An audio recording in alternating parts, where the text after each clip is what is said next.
Oh, you're still here? Nice. Today we want to talk about Protect the Highlands. It's a project to establish the center of Iceland as a national park.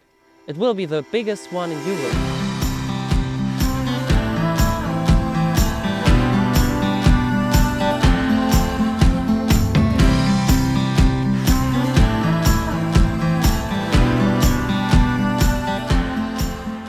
My name is Arne Finnsson. I work for the Iceland Nature Conservation Association. We were established in 1997 and our main goal was to establish a national park in the Icelandic Highlands. The highlands in Iceland are unique.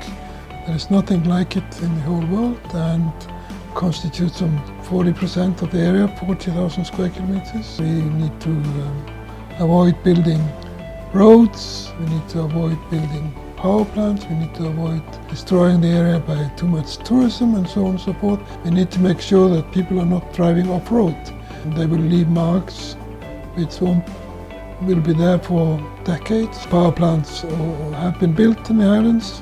Also, the increase in tourism has made us aware of how valuable the land is as it is.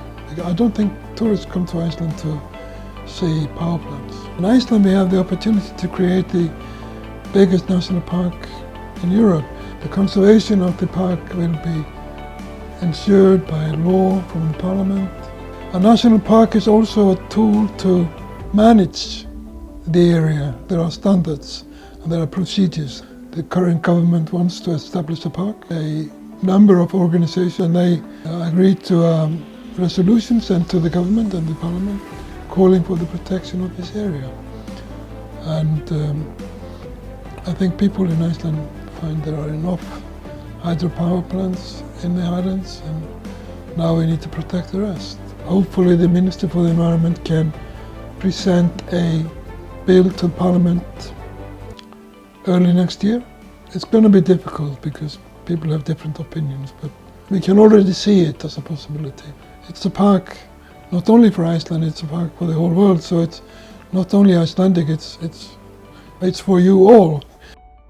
And I think it's kind of freedom to be in a space in which you can depend on nothing but nature. You will not be disturbed by anything else.